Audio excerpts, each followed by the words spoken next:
Bonjour, j'espère que ça va bien. Bienvenue à une nouvelle petite capsule. Je voulais vous remercier juste de prendre le temps de regarder mes petites capsules. J'espère que c'est utile pour vous. Là, aujourd'hui, je suis pleine de joie. Hein. J'ai pris le temps là, après-midi de regarder des beaux baptêmes à Québec. C'est toujours tellement encourageant de voir des beaux baptêmes.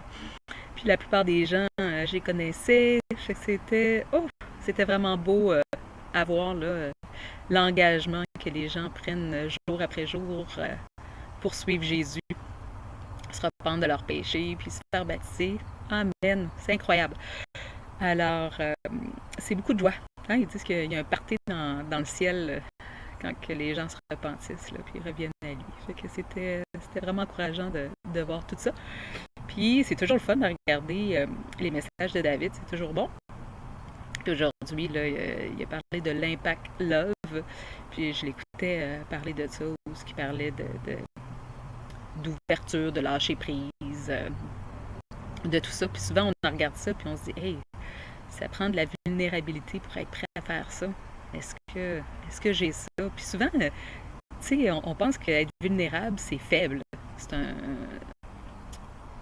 c'est une preuve de faiblesse. Mais tout au contraire, il y a l'experte Brené Brown. Je ne sais pas si vous avez vu son TED Talk. Là, il y a des millions et des millions de gens qui l'ont vu. Puis elle a dit que, je vais vous lire ça, là, ça dit que la vulnérabilité est le terreau de l'amour, de l'intimité, de la joie, du courage, de l'empathie et de la créativité. Hein? Fait que la vulnérabilité, là, c'est le terreau de l'amour, mais aussi du courage. Fait que quand on est vulnérable, là, puis on est authentique, puis on est vrai, là, c'est une forme de courage. Un autre mot qui s'utilise pour le mot vulnérabilité, c'est être nu. Non? Être. C'est intéressant parce que dans Genèse 2, ils sont comment Adam et Ève au début? Ils sont tout nus. Puis ils sont nus, puis ils n'ont pas honte. Tu sais, être authentique, être nu, être vulnérable, ce n'est pas une honte. Puis ça, là, tu sais, c'est incroyable, c'est pas nu, tu sais. On passe tout de suite nu, on passe tout le temps à d'autres choses, là, mais non, nu dans le sens d'être authentique, d'être vulnérable. Puis qu'est-ce qui se passe? On connaît l'histoire, Genèse 3. Ils pêchent, puis après ça, quand ils pêchent, qu'est-ce qu'ils font? Ils s'en vont se cacher, puis ils se couvrent. Puis qu'est-ce que Dieu vient faire? Notre si grand Dieu, notre incroyable Dieu, il vient les couvrir d'une peau d'animal.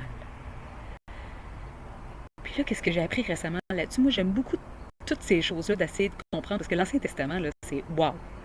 Puis, chaque page de l'Ancien Testament, c'est toujours quoi? L'ombre de qu'est-ce qui est à venir? L'ombre de Jésus.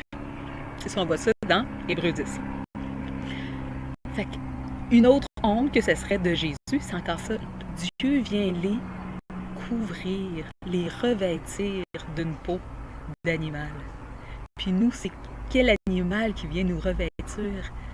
L'agneau de Dieu. Puis ça, on voit ça. Aujourd'hui, il y a eu plein de baptêmes. Là. C'est en plein ça qu'on voit ça. On voit ça dans Galates 3. Je vais vous le lire. Galates 3, 27, ça dit « Vous tous qui avez été baptisés en Christ, vous avez été revêtus de Christ. » Alors, c'était l'ombre de la réalité. Nous, on est revêtus de Christ. Notre péché n'existe plus. Quand que Dieu nous voit, il nous voit. C'est Jésus qui est sur nous. L'agneau parfait. Notre Dieu est incroyable. Son amour est parfait. Tout est incroyable. Alors, c'est le petit message d'aujourd'hui. J'espère que ça vous encourage. Moi, ça m'encourage beaucoup. Puis je vous embrasse, puis je vous aime. Puis on se parle bientôt.